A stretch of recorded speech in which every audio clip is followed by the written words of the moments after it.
When it comes to really learning what it's going to take you to overcome your long-term insomnia or sleep problems, a lot of the very general articles, videos, and so on are not really often helping you to be able to put what is practically necessary in order to be able to really improve your sleep. So in today's video, we're going to start with the sleep education part. I'm going to talk about the pros and cons of it and how you can actually really figure out what's a better way forward. So sleep education and really understanding the scale of your sleep problems is one of the first steps in order to be able to really choose what's appropriate for you so that you can really improve your sleep consistently and overcome your sleep problems and insomnia in the coming weeks. And sleep education is unfortunately one of those things that has become incredibly general. In my practice working with clients, I often hear people telling me how much research they put into sort of sleep science, and sleep education. But a lot of the times, even though you might actually be putting time into the research that you think is going to help, most of the time what I find with clients is that you might find the articles and the information, but you're not able to transfer it into the practicalities of really making that difference, really improving your sleep, really being able to figure out what is sustainably going to help you to create that great quality sleep for many, many years to come. Now, before we go into the main content of this video, if you are a returning member of my community, then I wanted to welcome you back. If you are new, then let me quickly introduce myself. So my name is Beatrix Schmidt. I'm a sleep coach, professional speaker, and the creator of the Sleep Skills for Life program, which is very much my way of helping people like you to finally put in place the practicalities so that they can see their sleep change and overcome their sleep problems. Hence, Sleep Skills for Life. These are all practical things that will work for you with who you are, with your circumstances, because sleep is actually not as scientific, but much more practical than often people think. And so that really nicely leads us to sort of today's topic. Before we really break it down and really walk through what I normally use as sleep education, I wanted to ask you to subscribe if you haven't yet. Hit that little bell so I can let you know when I post new videos. And of course, once you watch the video, hit that like button below as well if you have enjoyed the content. This really helps me to grow the community and to provide you with more of the things that you find useful. So now that we covered that, let's come back to this idea of sleep education. Now, one of the reasons I wanted to record this video is because I'm coming across more and more people who have explored in some way the treatment that is normally recommended for long-term insomnia. And that treatment, and you might have already heard about it, is cognitive behavioral therapy for insomnia. This is one of those things that I studied as well and integrate into my practice. But a lot of the times what I see, either people who have done, let's say, a more general CBT-I course or have worked with someone on a short-term basis, is that they might not have actually managed to cover everything they needed in order to have that longevity in their improvements, that long-term good quality sleep that we always want to develop. So the general sleep education online is often not necessarily going to be enough to help you to figure out where to start and what might be relevant for you. And of course, if you are watching this video, then I'm guessing that you've already done a lot of research, but something isn't seem to be clicking. Something might be missing. You might actually have inconsistent results. And this is what we see in terms of general sleep education and how it might not always sort out every single part of the sleep problems and the complexity of a sleep problem. So within cognitive behavioral therapy for insomnia, one of the first parts is what we call sleep education. Now, in my practice, I actually really make it a very practical sleep education. So if you would have seen online resources, often the sleep education, even if it's published by someone who is a CBT practitioner or understands the structure behind it, the content can be quite general. And so this is the first word of warning. If you look at research and you look at information about sleep problems and insomnia, one of the first steps is really understanding how it relates to you. Not every single thing you might find online is going to actually relate to the root cause of your problems. And I see this in my practice all the time. Clients might have used tools, techniques before, put them in place, but they have not actually really resulted in an outcome. So that's where sleep is very practical. If you apply the relevant tools and techniques, then the results will be sustainably there. Now, when it comes to sleep education, the problem with general sleep education is you're not necessarily learning how to integrate it appropriately into your life based on the root cause of your sleep problems. And later on in this video, I will go through the sleep education parts that is the core of the cognitive behavioral therapy approach. And I'll include some other resources in terms of some of the videos I recorded that actually go through some of those parts. But as a first step, general sleep education has to be a second part of your journey with overcoming long-term insomnia and sleep problems. The very first part has to be a version of a sleep assessment. Now, I always suggest that people don't self-diagnose and they actually seek an assessment from a practiced and a professional that's been working with people with insomnia and especially long-term insomnia, because otherwise, whatever you're learning, you might not actually be able to put it into context. Sleep and the complexity of sleep is not only a few little bits and pieces. So when I studied the science of sleep, and that's not even the practicalities, just the science of it, we spent days on really learning about different parts of that entire, what I might refer to as mechanism that creates sleep. So just because you read a few articles online, it does not mean that you actually have the depth of information to really assess your own sleep problems. And this is again one of the things that I see in my practice on a daily basis, either misdiagnosis or misinterpretation of challenges or complexities of sleep problems.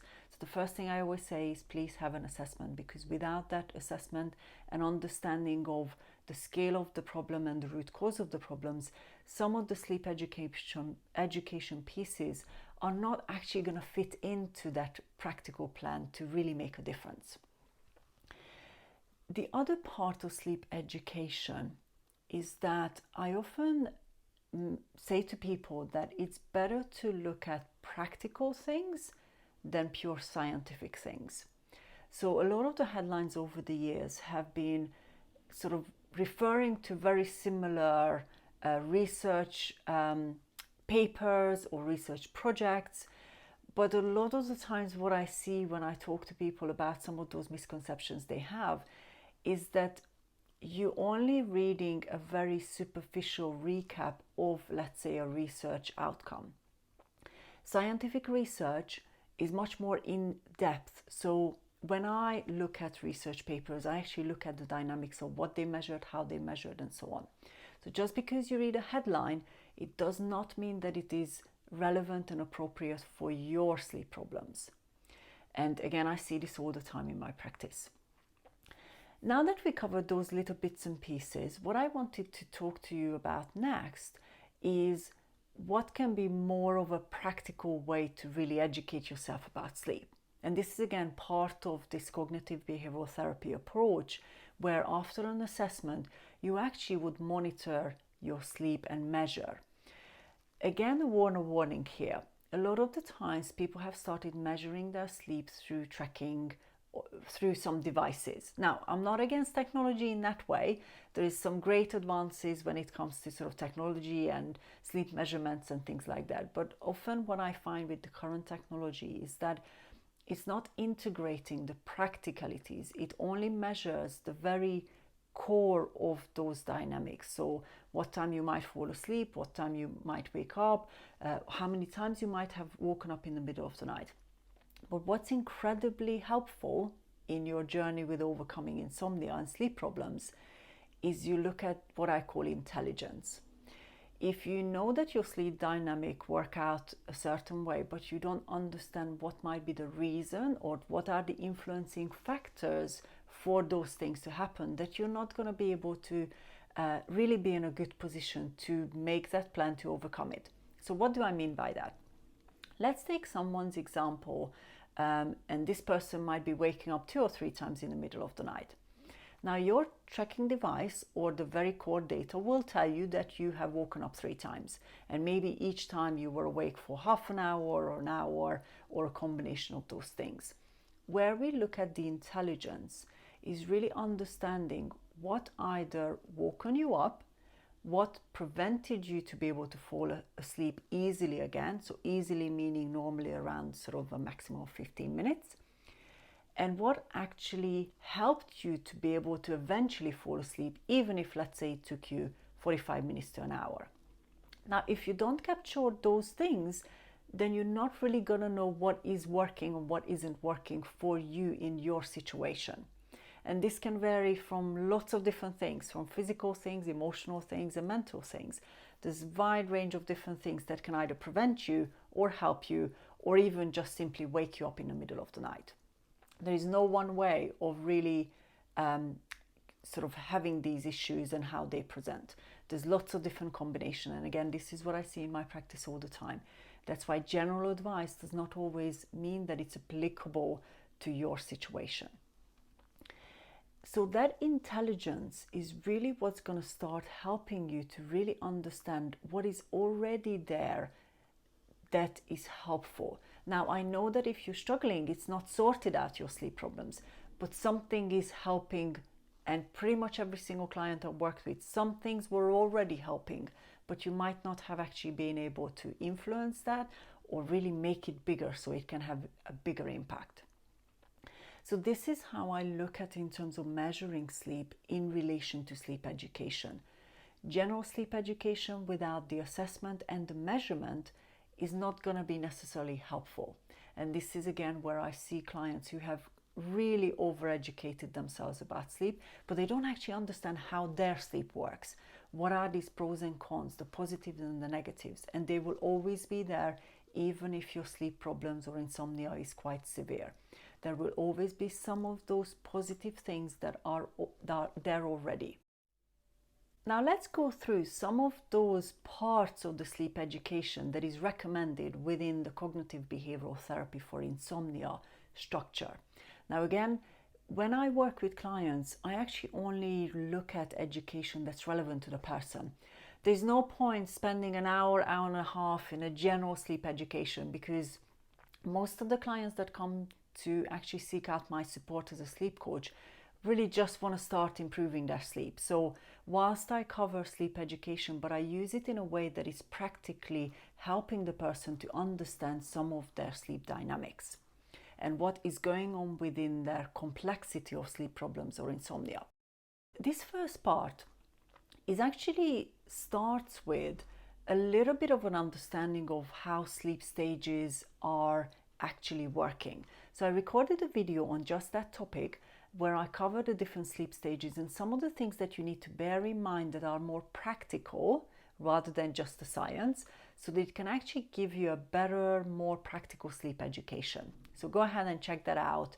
And that is one of the parts that is helpful when it comes to understanding what sleep is, as this really first part of that sleep education. But that is only one part.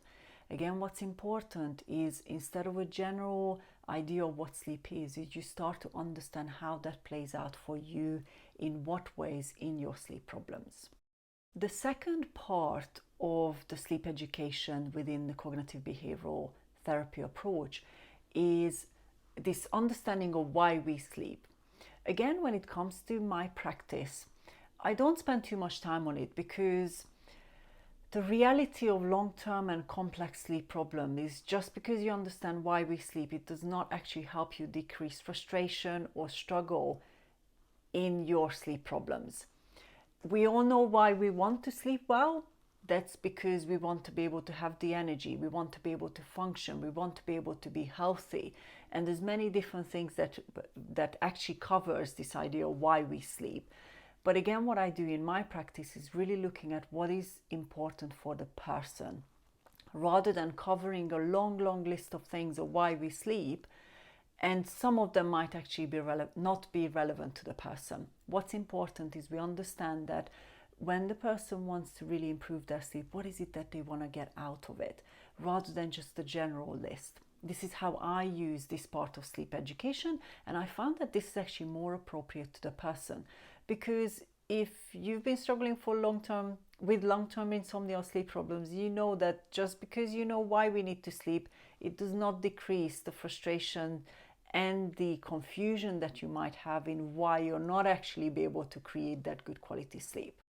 The next part of the sleep education when it comes to cognitive behavioral therapy for insomnia is really talking about how much sleep you might need.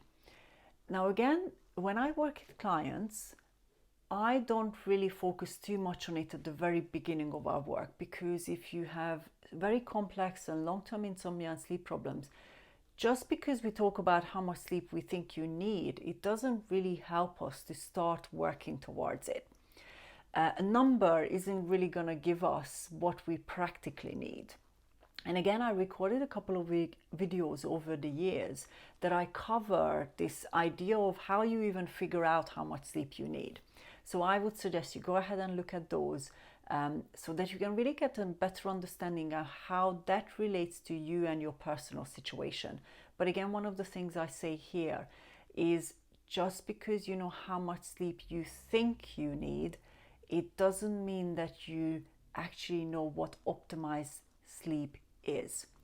It's not just about the number of hours, but it's also about how restful, how good quality your sleep is, and how you're able to really create enough energy, not just from sleep, but obviously looking after yourself really well in order to be able to last an entire day and do whatever you need to do.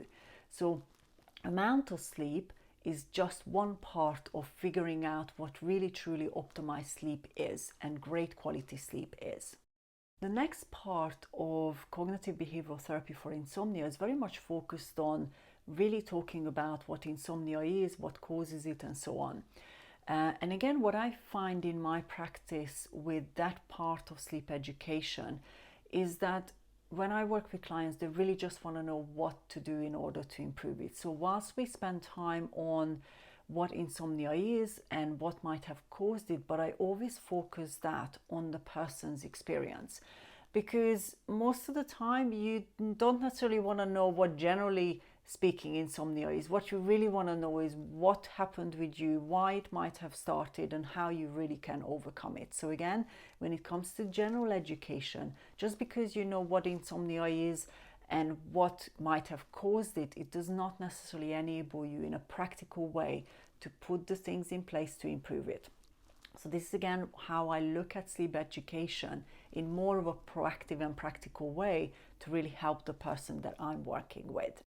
The next part of the sleep education when it comes to cognitive behavioral therapy for insomnia focuses on discussing or educating the person about what are the consequences of sleep problems and insomnia. Now, this is the one that actually in my practice practically I don't really cover too much, because a lot of the people before they start working with me, they have definitely educated themselves about the pros and cons of not sleeping well. They often would have researched on different illnesses that might have actually result in not sleeping well.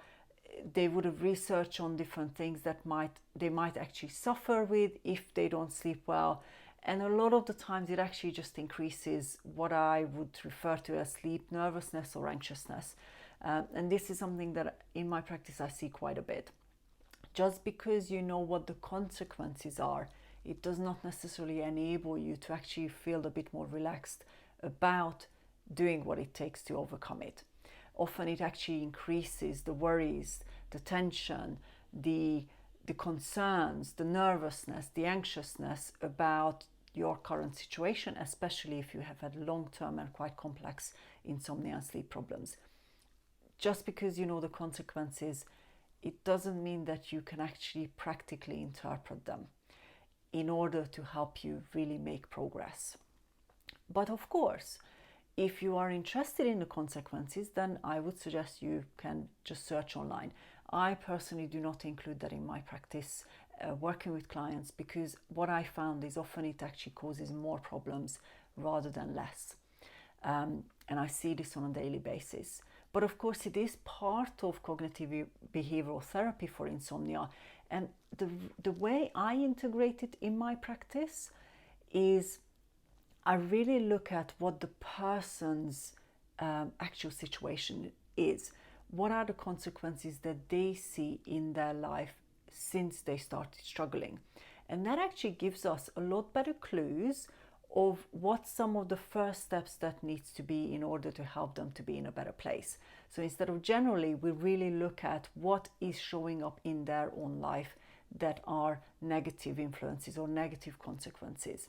And then we can really be in a best position to start somewhere where it's really going to make a biggest difference within a shorter period of time.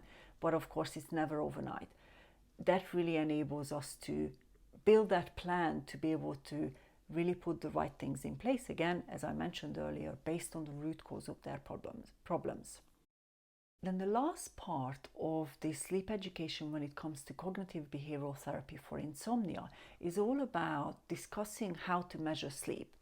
Now, different practitioners will use different tools or techniques or devices depending on the approach that they take within their practice. And obviously, if you are going to see a professional who is probably a bit more scientifically trained and they might actually be looking for sort of sleep disorders rather than behavioral approaches, then you might actually have a slightly different way of measuring sleep. In my practice, within the Sleep Deep method that I've designed, I actually designed a sleep diary that I use in my practice. And that is very much what I mentioned earlier, is integrating not just the data parts of your sleep, but also that intelligence part of really understanding what is helpful, what is not helpful, and how we can build on the things that already is somewhat helping in your life to improve your sleep sometimes, even if it's sporadic. So again, when it comes to measurement of sleep, I do know that different practitioners with different background and different education will use slightly different things. In my practice, whilst I do use this idea of behavioral therapy, I often combine a lot of different sort of practices and really work with the person so that we're not going through a very standard set of things. We're really looking at what is going to help the person to put in place what they need in order to sleep well consistently. And this is where we can really tailor those sleep skills that I mentioned pretty much in all my videos, because those practicalities, the skill sets you have, will always work with who you are and therefore will help you to really create long-term good quality sleep rather than sort of maybe relying on having to work with a practitioner for a very, very long period of time. So this video was really just a shorter recap of what some of these sleep education pieces I would suggest you focus on and how you actually need to focus on them. General things will really most likely not going to help you. What you need to really look at is how you're educating yourself that you can actually practically transfer into your life. Really understand the practicalities of your sleep problems and the different dynamics that play out for you, rather than just reading too much general things. Those are often what cause confusion, misinterpretations, and even actually often people feeling lost because they just don't know how to convert it into what is helping them. So I hope that this video has helped you to really recap maybe how you have been educating yourself and really start clearing out some of the things that might not be useful for you. By following a more practical way of sleep education, you're really actually in a better position to develop self-awareness, to develop your understanding of things that are actually making a difference for you, rather than just following a very strict set of things that might not half the time be appropriate for you. So thank you so much for watching. If you haven't yet, then hit that subscribe button below, hit that little bell as well so I can let you know when I post new videos. And of course, if you like the content of today's video, then hit that like button below as well. I will continue exploring some of these different steps that you need to take in order to really improve your sleep. So come back and watch the videos in the coming weeks. And if you also want to keep in touch with me, then you're very welcome to come over and become part of my email community as well. That's the way that I can actually continue supporting you directly instead of you having to look for more things as and when I post them.